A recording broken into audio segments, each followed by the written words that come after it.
Hi, everyone. Thanks so much for joining us on Ask the Expert North Texas. I'm Kristen Diaz. And I'm David Rankin. The Supreme Court waited till the last minute, but it made some huge decisions today. First off, it decided that the president's student loan forgiveness program isn't constitutional. It's a program that looked to forgive about $400 billion in student loan debt.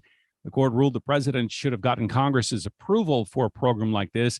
The other one involves a website designer that didn't want to design websites for same-sex couples. Two huge cases on today's Ask the Expert. We're joined by Dr. Thomas Gray. He's political science professor at UT Dallas, and he is in the KRLD Zoom room. Dr. Gray, thank you so much for the time. Thank you for having me. Let's start first with the student loan ruling today. Not really a surprise, is it? No, it's not a surprise. I think many commentators had looked at the legal basis that the Biden administration gave and saw that it was something of a stretch. And that meant that many people who were prognosticating, people who follow the Supreme Court actively, expected this result. So at this point, what happens now that this is no longer in limbo? Now the program as it was announced will not go ahead, and the borrowers will not receive their $10,000 or $20,000 reductions. The department had already announced that repayments will begin again in October. So we're going to return to sort of the world before COVID a bit here, where the balance that's listed on your bill is what you will owe, and the bills will start coming every month, and people have some time to get ready for that. But it seems like it's going to happen, and the most likely next step here is just that this becomes a political issue for the election. It's become something that President Biden can run on. I wanted to do this. I was told I can't, but there's one way we could do this. That's through Congress. And how do we get to do that? By winning elections and winning majorities. And that becomes a kind of a political point. As a policy point, though, it seems like it's pretty much over. There are those that are saying that you borrowed the money from the government. You should have to pay it back just like anybody else. Is there any merit to that? Well, different people can see that in different ways. The government does, of course, have a number of policies already in place that can do things like forgive debts when students took them out from what they're called predatory colleges, or colleges that didn't have that had like fraudulent accreditation and things like that. They have some ways to get around those instances. But in this kind of big blanket policy, the Supreme Court today said, kind of in a way of going back to something you might have learned in middle school about separation of powers, it's just you couldn't do that by yourself. You needed to get Congress to do this with you. And so that kind of returns us to a very simple understanding, right, of what it means, a government with three branches and the president not having the power to change the fate of $400 billion without actually involving the legislative branch directly. Yeah, a lot of people are saying, well, wait. If you're saying that, we have to pay back our debts, what about, big corporations, then they shouldn't have their debt forgiven. Kind of snowballs into that conversation as well.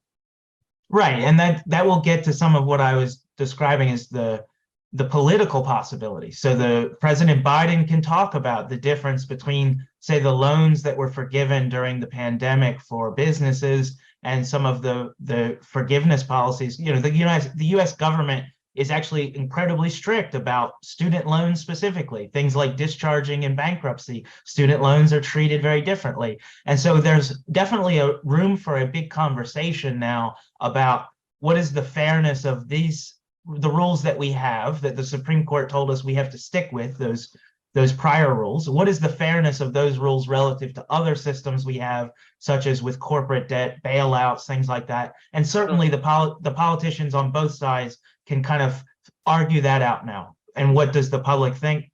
What I've seen, the public polling on this was pretty evenly split. Let's talk about the Lori Smith case that dealt with the LGBTQ community and the fact that this designer didn't want to make websites for same-sex couples and their weddings. This is an issue that goes kind of beyond just websites. We've seen other cases involving bakers that don't want to make cakes. How big of a decision is this one? This is a pretty big one, and it's to me, this was the more interesting case of the day because it puts two important interests against each other. On one is this very old idea that we have that we don't compel speech. We don't choose what the artist will paint. We don't choose what the graphic designer is going to draw. We don't choose what the cake, the artistic, creative cake maker, how are they going to make their cake? We don't tell them. The government doesn't tell them what to do. But on the other hand, we say we don't want people in public business discriminating. And those are two really valuable, important things that we've believed, and that in a case like this, they come into conflict. And today the Supreme Court said that the part about not compelling speech and creative expression, and you're right to say, could be a cake baker, like in the Masterpiece Cake Shop case from a few years ago, could be a website designer. The court also referenced people who give speeches for a living. Like, could you be compelled to give a speech on a number of different topics that you don't even agree with because you're willing to give a speech for a different topic? And so the court's really saying if your business is about expressive content, you can choose to not go with certain customers or others because of something that you believe. No, absolutely. Let's also talk about the fact that in the dissent, the justices said that it just puts that one community into what would be described as second-class citizen status. That is one of the arguments made against it, is that much as we've previously in this country had discussions about minority racial groups being treated as second-class citizens within commerce and within business, and the restaurants you can go to and the services that will take your business, there's the argument here from the dissent that will do the same thing here to same-sex couples who are trying to get services. The majority's response to that is there are many other website designers, that there are many other places who are happy to take your business. Whether that's a compelling argument to you is really a subjective decision. But in our country, ultimately, there's 9 people and it takes 5 of them to decide what the rule is for everybody. In this case, they had 6. And so again, like I said at the beginning, it's a compelling case because there's 2 really strong interests that people broadly support that are in conflict. And that's what always makes for the most interesting and often divisive Supreme Court cases. Yeah. Does this move forward in another direction? Do we see this as precedent for other businesses that may not want to serve other particular groups of people? Definitely. Every time the Supreme Court releases a new big case like the ones we get today, which almost always come in the last week of June, a bunch of other people look at that and they take that as a signal. And they say, okay, what is the next step that we can do? What's the next step where we could take this logic and apply it to something that is in our interest? And so certainly some groups will be doing that. And those kinds of sort of conscientious objections of the sort is, I don't believe in this, so I shouldn't have to do it. That will find its way into other areas. And the way this often always works is there are a few that might seem obvious to us, and then there will be ones that we don't even predict today. They will come up as the issues arise and specific plaintiffs start to bring their cases. I mean, well, we also heard about affirmative action, and that kind of falls in the same category in the sense of when it comes to picking and choosing. Yes. And so yesterday's case on affirmative action was, of course, a landmark decision that changed what the rules are in the country for private and public universities. And so we're in a place where, and I should note here, I'm a university employee, but I don't make the decisions for UT Dallas on this, and nothing that I say speaks for their policy decisions. However, we will have to see what universities as a whole in the United States, what kind of systems they choose moving forward, because right now it's kind of all up in the air. The next steps in that look to be things at the K through 12 level, looking at high schools with selective exams, for example, to get into selective high schools. There are already cases pending where that looks like that could become the next big version of that question is, what happens when exams have, yield demographically different results, right? You get big gaps in demographics based on certain entrance exams and things like that. That appears to be one of the next areas for that discussion. Did the overturning of Roe v. Wade last year kind of possibly start a snowball rolling in that the whole phrase settled law might be not as settled? So, for example, if in the next few years the tendency of the court swings the other way, could these cases then be overturned as well?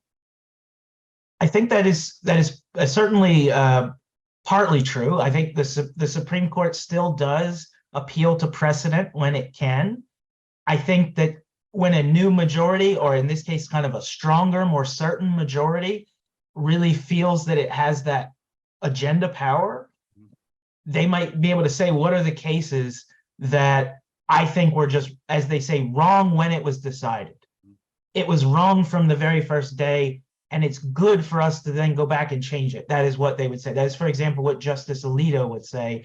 Certainly, liberal justices, if they imagine a future where they have 5 justices, they probably have some opinions that were released this week on their mind of cases that were wrong when they were decided, and a certain case from last year, this same time last year, as a potential case that was wrong when it was decided. And the Supreme Court, there's an odd part of this where in deciding a case this way, you are in fact creating precedents for overruling other precedents. You're able to say that this is actually in line with what we have done in recent. We can find other cases that have been the law for 40 or 50 years. And because we deemed that they were bad when they were decided, it's now in some ways precedential. It's at least consistent with our other cases to go back and change it. Wow. Dr. Thomas Gray from UT Dallas. Dr. Gray, thank you as always. Thank you very much.